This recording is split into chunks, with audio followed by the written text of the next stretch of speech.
رات کے اندھیرے میں رسول اللہ اپنی عبادتوں میں لگے ہوئے تھے، تو جبرائیل علیہ السلام اس رات کو فرشتوں کے ساتھ نیچے اترتے ہیں اللہ رب العالمین کے حکم سے، اور وہ رات شب قدر کی رات ہوتی ہے۔ اور اس رات کو جبرائیل علیہ السلام نیچے آتے ہیں اللہ رب العالمین کے حکم سے، اور آ کر کے رسول اللہ صلی اللہ علیہ وآلہ وسلم کو اللہ رب العالمین کی وحی پہنچاتے ہیں، اور آ کر کے ان کو قرآن کی تعلیم ان کی شروع کرتے ہیں، اور رسول اللہ صلی اللہ علیہ وآلہ وسلم کو وہ شروع کراتے ہیں، اقرا باسم ربک الذی خلق، کہ اپنے پروردگار کا نام لے کر پڑھو جس نے اس پوری کائنات کو پیدا کیا۔ تو یہاں سے ہمارا اللہ رب العالمین نے قرآن کی تعلیم رسول اللہ صلی اللہ علیہ وآلہ وسلم کی شروع کری، اور جب انہوں نے اللہ رب العالمین نے قرآن کی تعلیم شروع کری تو وہاں پر جا کر کے اللہ رب العالمین نے ہمارے قرآن کو 5 حصوں میں بنایا ہے۔ اس کے اندر 5 مضمون ہیں، اس کے 5 حکم ہیں، جس طریقے سے اللہ رب العالمین نے اس قرآن کو ہمارے لیے لکھا ہے۔ اور اللہ رب العالمین سورہ علق میں فرماتے ہیں کہ جس نے انسان کو خون کی پھٹکی سے بنایا، کہ اللہ رب العالمین اپنے نبی کو پڑھا رہے ہیں، وہ شخص جو اس مقام پر ابھی پیغمبر نہیں تھا، شب قدر کی رات تھی، وہ ایک بڑی رات تھی اور وہ رسول اللہ صلی اللہ علیہ وآلہ وسلم ابراہیم علیہ السلام کی پیڑھی کے پیغمبر، جو کہ دین ابراہیمی کی پیروی کرتے ہوئے چلے آ رہے تھے اپنی عمر سے، اور وہ اس جوانی پہ پہنچ کر کے، اس مقام پر پہنچ کر کے عبادت میں لگے ہوئے ہیں، جس وقت اللہ رب العالمین جبرائیل علیہ السلام کو زمین پہ نیچے اتارتے ہیں اور اللہ رب العالمین کی قرآن کی آیتوں کی شروعات ہوتی ہے۔ یہاں پہ پہلی دفعہ اللہ رب العالمین اپنے محمد بنا کر کے رحمت للعالمین بنا دیتے ہیں اس ایک رات کو۔ اور اللہ تعالیٰ کا حکم کیا آتا ہے ان کو کہ اقرا باسم ربک الذی خلق، کہ کس کے نام سے پڑھنا ہے؟ اللہ رب العالمین کے نام سے پڑھنا ہے، جس نے اس کل کائنات کو، جس کل کائنات کے اندر ہماری اوقات اللہ رب العالمین سورہ علق میں بیان کرتے ہیں کہ خون کی پھٹکی کے برابر ہے۔ یہ ہماری اوقات ہے اس دنیا میں اور اس کل کائنات میں۔ تو ہم اگر مائکروسکوپ میں بھی اپنے آپ کو دیکھیں گے تو شاید ہم نہیں ملیں گے۔ اللہ رب العالمین کی قرآن کی آیتوں کی شروعات ہوتی ہے اور رسول اللہ صلی اللہ علیہ وآلہ وسلم کی تعلیم شروع ہو جاتی ہے، اور رسول اللہ صلی اللہ علیہ وآلہ وسلم کو اللہ رب العالمین سورہ فاتحہ سے شروع کراتے ہیں، اور سورہ فاتحہ میں اللہ رب العالمین جس طریقے سے اللہ رب العالمین نے اس قرآن کو ترتیب دیا ہے، اللہ رب العالمین نے اس قرآن کو جس طریقے سے ترتیب دیا ہے، ہمیں اس کو اسی کے طریقے سے پڑھنا چاہیے، کہ ہم اس کی شروع سے شروع کریں اور اس کو پڑھتے جائیں اور اس کے ہم آخر پہ آ جائیں اور ہم اس قرآن کو ختم کر لیں۔ اللہ رب العالمین کا قرآن شروع ہوتا ہے الحمدللہ رب العالمین، سورہ فاتحہ سے، اوپننگ سے شروع ہوتا ہے، اپرچونٹی سے شروع ہوتا ہے، کنجی، دروازہ، جو بھی آپ کہنا چاہیں اس کو، لیکن وہ اللہ رب العالمین کی قرآن کے اندر جانے کی جگہ ہے، جہاں پر جا کر کے ہم اپنے رب کو ڈھونڈتے ہیں، کیونکہ ہمارے رب کی جو پہچان ہے وہ ہمیں اس کتاب میں سے ہی ملتی ہے، اور ہمیں کسی نے بھی اللہ رب العالمین کی شناخت ہمیں اور کوئی بتانا والا نہیں ہے، اور یہ پیغمبروں کی کاوشیں ہیں، یہ پیغمبروں کی کاوشیں ہیں، جس میں اللہ رب العالمین رسول اللہ صلی اللہ علیہ وآلہ وسلم کو قرآن میں یہ کہتے ہیں کہ تم ان پیغمبروں کی پیروی کرو، نبی ابراہیم علیہ السلام کے دین کی پیروی کرو۔ اللہ رب العالمین قرآن میں فرماتے ہیں رسول اللہ صلی اللہ علیہ وآلہ وسلم کو کہ ہم تمہیں اپنے پیغمبروں کی کہانیاں اس لیے سناتے ہیں تاکہ تمہارے دل کو تسلی ہو۔ تو ان کی کہانیاں سن کر کے قرآن میں اللہ تعالیٰ ہمیں یہ بتا رہے ہیں کہ جب ہم اپنے پیغمبروں کی کہانیاں سنتے ہیں تو ہمارے دل کو تسلی ہو، کیونکہ قرآن اللہ رب العالمین نے رسول اللہ کے دل پہ اتارا ہے، پر بھیجا ہمارے لیے، پڑھنے کی چیز ہمارے لیے ہے، ان کو پڑھایا ہے اور ہمیں دیا ہے کہ ہم اس کو پڑھیں اور ہم اس کو سمجھیں اور اس کو اس کے حق کے ساتھ پڑھیں جس طرح سے اس کو پڑھنے کا حق ہے۔ اور وہاں سے ہمیں قرآن کی جو ہے جب شروعات ہوتی ہے تو اللہ تعالیٰ قرآن کو جو ہے 5 حصوں میں بناتے ہیں۔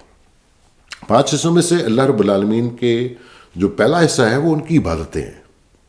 جس میں اللہ رب العالمین پہلے حصے کے اندر عبادتیں ڈالتے ہیں اور عبادتوں کو وہ فردر 4 حصوں میں ڈیوائڈ کر دیتے ہیں کہ پہلے حصے میں اللہ رب العالمین کی عبادتیں ہیں اور ان عبادتوں میں سب سے پہلے نماز ہے، پھر روزہ ہے، پھر حج ہے، پھر زکوٰۃ ہے۔ دوسرے حصے میں اللہ رب العالمین قرآن کے ڈال دیتے ہیں حقوق العباد،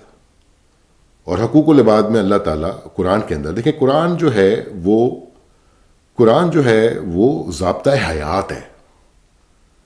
اس قرآن کے اندر کوئی چیز ایسی نہیں ہے جو ہم سے چھپی ہوئی ہو،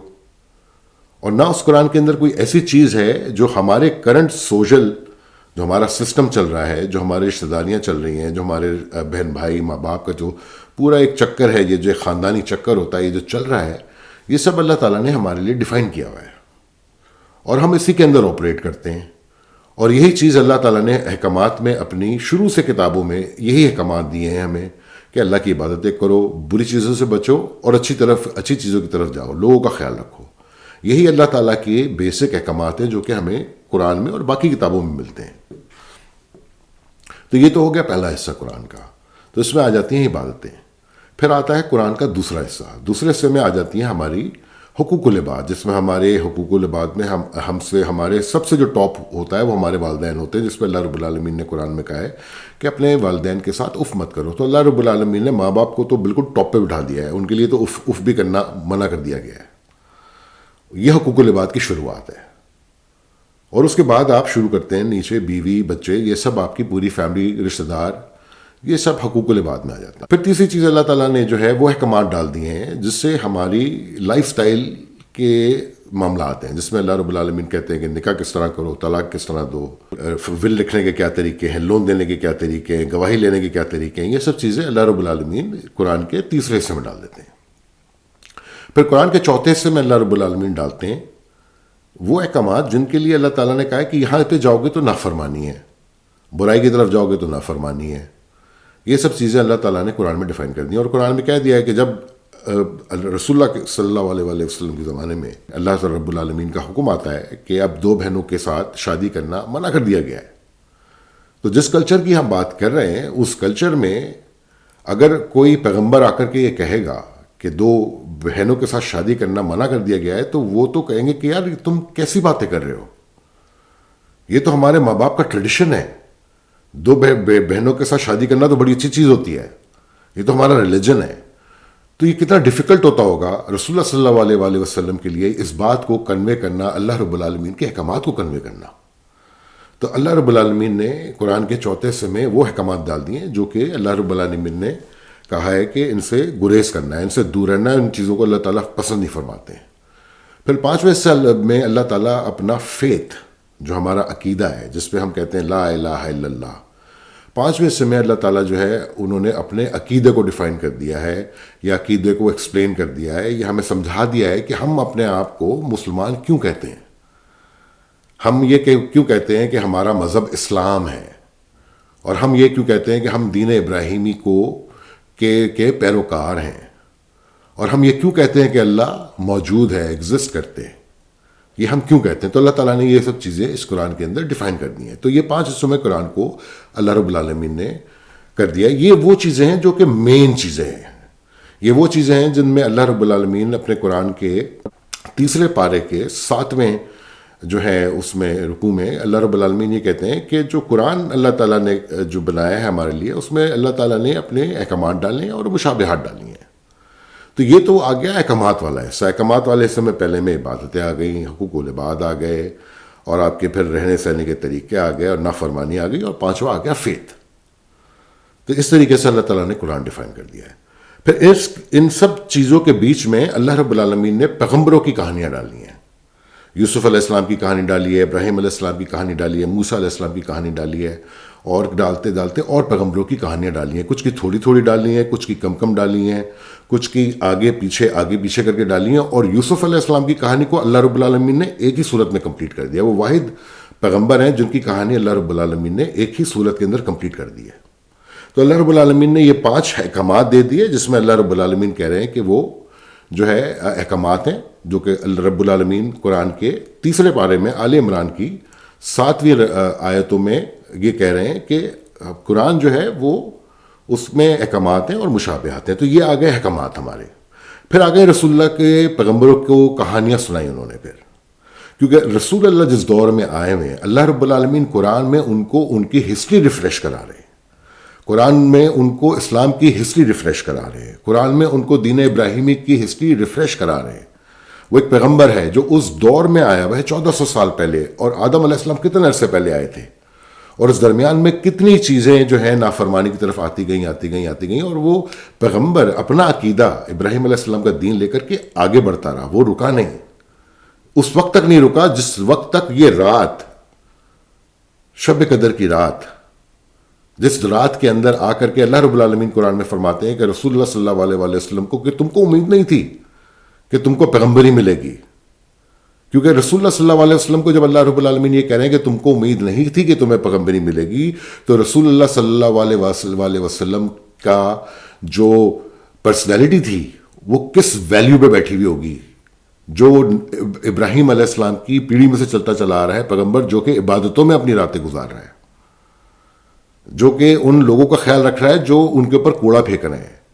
جن کی اخلاق کے بارے میں تو کہا جاتا ہے کہ بس اخلاق یہاں پر آ کر کے ختم ہو جاتا ہے، اور یہ سن کر کے تو ہم مسلمانوں کو شرم سے مر جانا چاہیے کہ جس طریقے سے ہم اپنی زندگیاں اپنے آس پاس کے لوگوں کے ساتھ گزار رہے ہیں،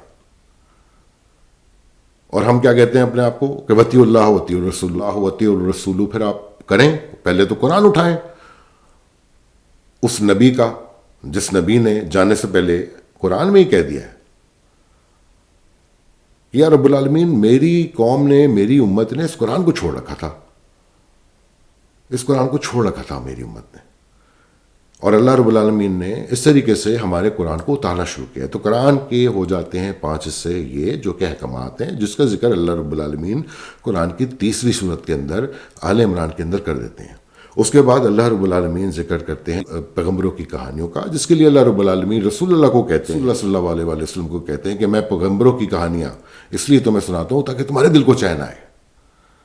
رسول اللہ صلی اللہ علیہ وسلم کے دل کو چین آئے۔ رسول اللہ صلی اللہ علیہ وسلم اپنے دور میں جب اللہ رب العالمین کا نام لے کر کے نکلتے ہوں گے تو یہ کوئی آسان کام نہیں ہوتا ہوگا کہ اللہ رب العالمین کی کتاب اٹھائی ہوئی ہے ایک پیغمبر نے اور وہ لوگوں کو مسلمان کرنے نکلا ہے، یہ آسان کام نہیں ہے۔ اپنے فیتھ کو فالو کرنا کوئی آسان کام نہیں ہے، اللہ رب العالمین کے احکامات کو 100% ماننا کوئی آسان کام نہیں ہے۔ تو اللہ تعالیٰ نے ہمارے قرآن کو اس طریقے سے ڈیفائن کر دیا۔ پھر اللہ رب العالمین نے اس قرآن کے اندر وہ چیزیں ڈالی ہوئی ہیں جہاں پہ رسول اللہ صلی اللہ علیہ وسلم اللہ رب العالمین سے مدد مانگ رہے ہیں، جب وہ کسی سچویشن میں ہیں، جب وہ کسی پروپیگنڈا میں ہیں، جب وہ کسی مصیبت میں ہیں، تو اللہ رب العالمین سے مدد مانگ رہے ہیں۔ رب العالمین ان کو اپنی جو ہے اس کے اندر بات کر رہے ہیں، کیونکہ اللہ رب العالمین نے جب یہ کل کائنات بنائی تھی تو اس کل کائنات کو بنانے سے پہلے اللہ رب العالمین نے عرش کریم کے اوپر لوح محفوظ میں اپنی وہ کتاب لکھ دی تھی، جس کتاب کے اندر اللہ تعالیٰ نے ہر چیز لکھ دی ہے، کسی چیز کو چھوڑا نہیں ہے اس کائنات کے اندر، اور وہ اس کتاب کے اندر لکھی ہوئی ہے، اور جو کچھ بھی اس کل کائنات کے اندر ہو رہا ہے وہ اس کتاب میں سے چل رہا ہے، جس طرح سے وہ لکھی گئی ہے، وہ تقدیر ہے اس کل کائنات کی جو ڈیسائیڈ کری ہے اللہ رب العالمین نے۔ اور اللہ رب العالمین نے ہمیں پھر دیا ہے اپنا قرآن، اور اللہ رب العالمین نے قرآن میں ہمیں کہا ہے سورہ اعراف کے اندر کہ ہم لوگ اس زمین کے اوپر اللہ رب العالمین کی وحدانیت کا وعدہ لے کر کے اترے، کہ جب اللہ رب العالمین کہتے ہیں کہ آدم علیہ السلام کو جب اتارنے کا ہوتا ہے تو اللہ رب العالمین کہتے ہیں کہ تم وحدانیت میری لے کر کے وعدہ لے کر کے اتر رہے ہو تم زمین پہ۔ تو قرآن اس طریقے سے اللہ رب العالمین نے ہمارا بنایا ہے۔ 5 حصے ہمارے وہ ہیں جو احکامات کے، ایک حصہ وہ ہے جس میں ہمیں پیغمبروں کی کہانیاں ملتی ہیں، اور ایک حصہ وہ ہے جس میں رب العالمین کی کمیونیکیشن ہو رہی ہے، ان کی پرسنل لائف سے لے کر کے، ان کی جنگوں سے لے کر کے، ان کے جو بھی معاملات اس میں چل رہے ہیں، اس میں رسول اللہ صلی اللہ علیہ وآلہ وسلم کی کمیونیکیشن ہے رب العالمین کے ساتھ، اور وہ مشابہات ہیں۔ اور اس کو قرآن میں پھر وہیں تیسرے پارے سورہ عمران کے اندر 7ویں آیت کے اندر اللہ رب العالمین نے کلیئرلی ڈیفائن کیا ہوا ہے کہ یہ احکامات ہیں اور مشابہات ہیں، اور جو عقل مند لوگ ہیں وہ احکامات کے پیچھے چلتے ہیں، اور جو باقی لوگ ہیں وہ اس کنفیوژن میں پڑتے ہیں کہ وہاں ہوا کیا تھا، اور اس میں جاننے کی کوشش کرتے ہیں کہ اس میں ہے کیا، اور اللہ تعالیٰ کہتے ہیں کہ اس کی جو علم ہے وہ اللہ رب العالمین کے پاس ہے، وہ غیب کا علم ہے۔ تو اس جگہ پہ جا کر کے دستک دینا تو تھوڑا سی ڈینجرس جگہ ہے، وہ وہاں جا کے دستک دینے کی ہمیں ضرورت نہیں ہے، کیونکہ ہم اپنے رب کو مانتے ہیں، اور ہم یہ مانتے ہیں کہ اللہ رب العالمین کی ذات ایگزسٹ کرتی ہے، اور اللہ رب العالمین کی ذات ایگزسٹ کرتی ہے، اور اللہ رب العالمین کی ذات ہمیں اس کتاب میں سے ہی ملتی ہے۔ تو یہ کتاب ہماری قرآن مجید فرقان حمید اللہ رب العالمین نے ہمارے اوپر اتارا ہے۔